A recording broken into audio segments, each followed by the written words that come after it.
Welcome to the Beijing China airport, where there is a massive security presence wherever you go. For example, when you first enter, you're going to see a police officer on an elevated platform, followed by a few security guards that will stop you due to testing your clothes and luggage for bomb residue.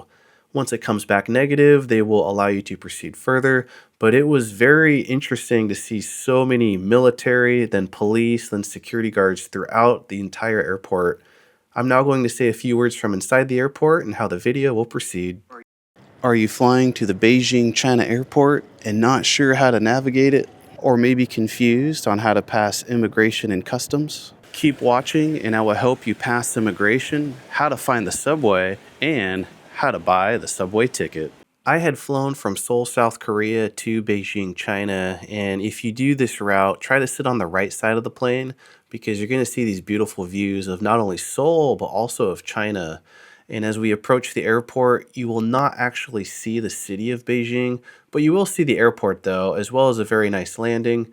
And it was very pretty to go this route if you sit on the right side of the plane. I had flown on Korean Air, which is a great airline. It's actually my second time that I had flown with them. It's a really nice plane, and they really have comfortable seats and excellent employees.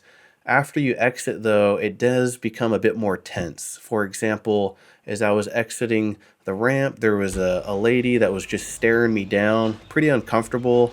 I'm not sure why she was staring at me so hard, but you are now inside of the airport and you're going to eventually proceed to Chinese Immigration and Customs.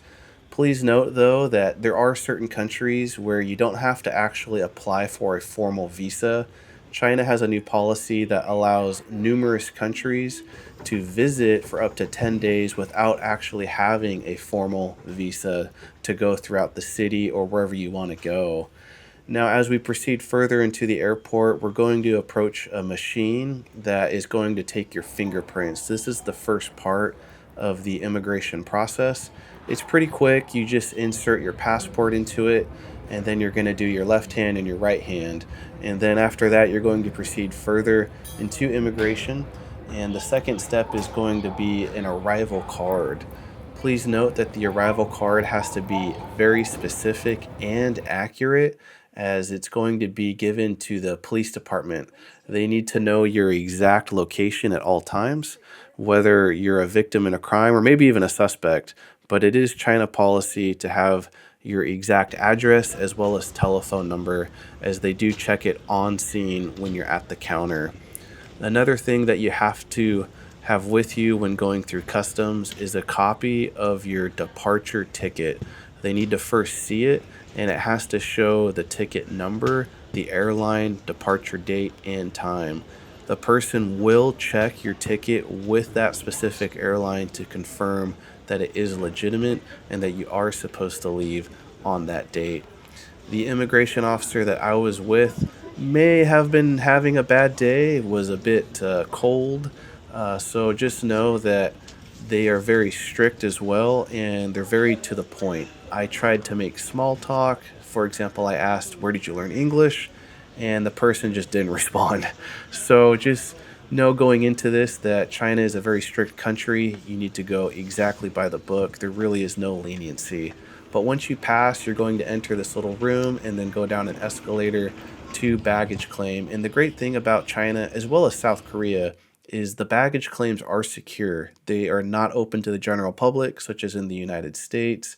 So you get your bag knowing that nobody's going to take it. There's tons of cameras as well. And then you're going to go through a second process where it's going to be x-rayed. And then you finally leave and you enter the terminal. Now, I did get Chinese money when I had left, but please note this isn't necessary because all of the subways and grocery stores and restaurants I went to accept foreign credit cards, which is great. So you don't really need to have Chinese currency, but if you want it just in case, that's totally fine as well.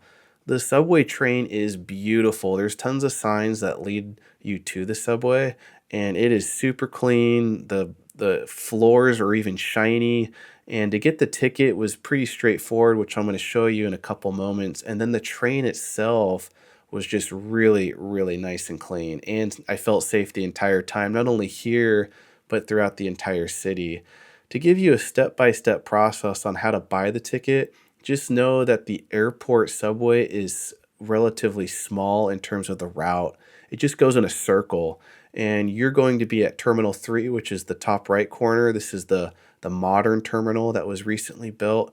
Terminal 2 is a lot smaller, the older one, and there's no Terminal 1. The price is always going to be the same price no matter which station you go to, which is about $3.50 or so American. And you can always pay with a credit card if you want. So it's going to accept your Visa, American Express, or whatever you have. Or if you want to pay with Chinese yen, that's totally fine too. But it doesn't accept like American currency or euros. So you can pay with your credit card, or if you've got yen, that's okay. The kind of hassle part of it is you always go through security, not only at the airport, but throughout the entire city of Beijing. There's security guards at all of the entrances.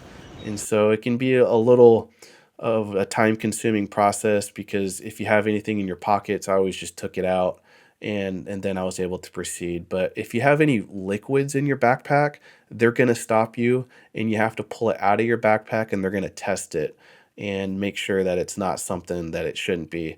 So a little bit of a hassle when going through the subways, but the positive part of it is it's just super safe. In fact, I actually left my cell phone on this subway right here, and I was like, "Oh my goodness, I'm never going to get my cell phone back." And fortunately, when I went back to the subway 3 hours later, they actually had it and gave it back to me. And I have a pretty nice cell phone. It's one of those flip ones. So kind of the positives about a heavy security presence is they were able to find my cell phone, which I had left on the seat in plain view, and then someone had picked it up and then turned it in. As the end video right here, I just wanted to show you a couple images of this beautiful terminal. It is huge, but it is so beautiful and clean. And the ceilings kind of give the impression that it's like an endless airport, just kind of keeps going and going. But it has great restaurants such as KFC as well as Pizza Hut. And hope you enjoyed the video on the immigration process, finding the subway, and buying the subway ticket. Thanks for watching.